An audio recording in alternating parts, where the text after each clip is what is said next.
Welcome, folks. I am Jabby Kuwait, joined by the Mary, the Cherry, Mary Cherry. So we're going to be looking at Honest Trailer's The Boys. We are indeed. I'm still triggered. Earlier, Mary Cherry was chewing gum. That was in my mind. I don't know why I said that. Don't remind people. I didn't know we were filming. It's like some ASMR up here. But I didn't want to ASMR you with coffee burps. So, Honest Trailer's The Boys. I watched all 3 seasons of The Boys, and Mary Cherry stopped at episode 1 of season 3. Yeah. I understand. I get it. I had an intense reaction to episode 1 of season 3 as well, but I think that there's still an interesting story there if you're able to carry forward with it. You guys, if you haven't already, do me a big favor, hit that subscribe button, bell icon, all notifications, vote this up, let YouTube know you're enjoying what you're watching. Here we go.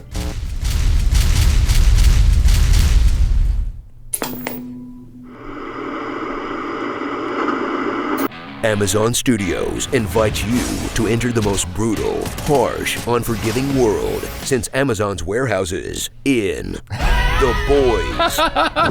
See what the DC universe would look like if Zack Snyder never had to take a studio note. My grandchildren got incinerated. Lamplighter had burnt them alive so thoroughly. There weren't even teeth left. Where Superman is a stone-cold psychopath. Yep. Wonder Woman is a jaded alcoholic. The Flash is a junkie who's lost his edge. Aquaman is a sexual predator. Martian Manhunter is a creepy perv. Batman is pretty much the same. And they all work for a company with the outward-facing cheerful polish of Disney, but the internal money-hungry killer instinct of also Disney.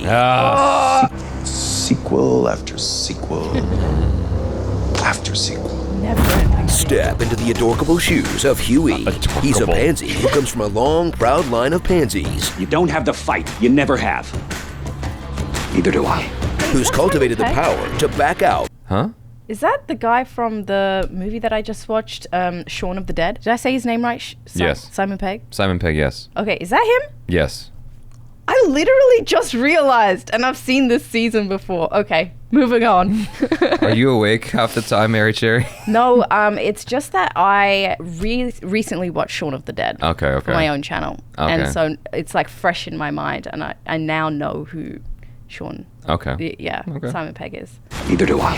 Who's cultivated the power to back out of literally everything. I don't want to go to a second location with you. I don't think I can do this anymore. I need to go home. No. Okay, no.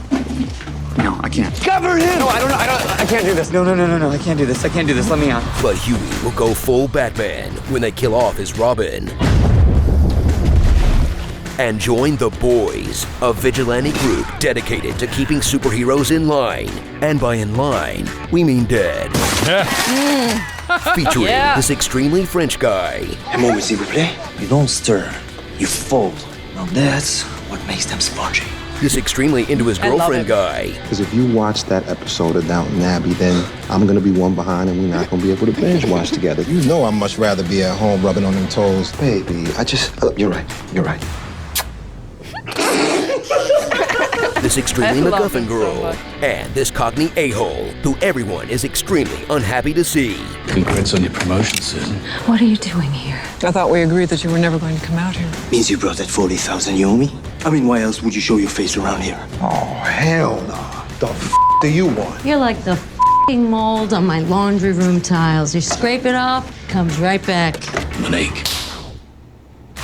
You know, Maybe I like Bill Butcher so much because I relate to him. You do? I'm like a lovable asshole. I think if anything, I probably relate to Huey just because I'd be scared of everything. You're a 6'2" white guy also? No, but like I empathize with him. All of this fucked up shit. Yeah. And I'm like, ugh.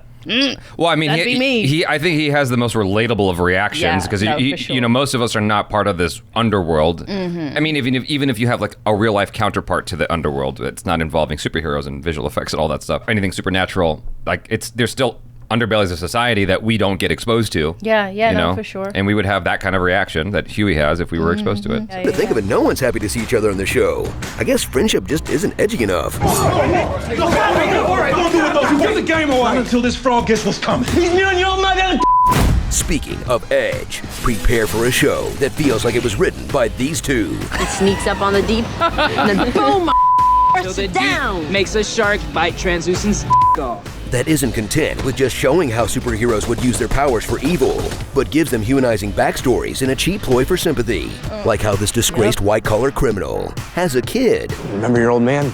Or how this sexual deviant has a kid. He spends most of his free time with his son. He's got a son? Or how this mass murderer has a kid. Yep. I'm your father. Or how this mass murdering corporate officer. You get the point. Yep. God! They all have kids. Let us sympathize. I didn't even realize how I was being manipulated like that with the same trick over and over again. They just do it so much. Oh, man. It's over everybody's head. I really enjoyed The Boys, season 1 and 2. As I recall, more than season 3. There is a modicum of it just feeling like it was written by juveniles. It's very in your face with the violence, but I that's not limited to The Boys. That's just like what Amazon and Netflix have been doing lately. I mentioned this before. I think it's a response to just how HBO gets so much attention because of Game of Thrones and their violence. And so all these other shows are trying to keep up with that level of violence and whatnot. And it's like, just like you, I don't necessarily respond positively to that. It's just like, all right, it's there, I guess. It's, I don't need that. Implying is good. Did you watch Game of Thrones? I did. The new one? Yeah, Hot D. Hot D. That's what I call it. Hot D. Yeah, the first episode, it really turned me off, that birth scene, Yeah. I don't need all that. I can understand that. That was very heavy. Yeah. I was tearing up during that. Yeah. It was hard to watch. Yes. As my Asian mom would always say, too muchy. She doesn't actually speak like that, but I thought that was hilarious. I hear season 2 has a literal Nazi join the team, but don't worry, I'm sure she wants to have kids someday. Yeah. But in the darkness, there is Starlight, the newest hero in town, with the power to cut down the VFX budget by blinding the entire screen. Watch her follow the girl in her first semester of college hero's journey. Show us your and grow from unbelievably wide-eyed and naive to woke AF agnostic renegade in the span of 2 months. I'm done pretending. Only to find that her activism can be co-opted, repackaged, and sold by the very forces she was fighting against. Watch her stand up and fight back for all of us. Citizen Starlight. Did you ever watch the show Black Mirror? I did. I love Black Mirror. There was an episode with Daniel Kaluuya that explores that very idea. Fighting the oppressor, but then that just gets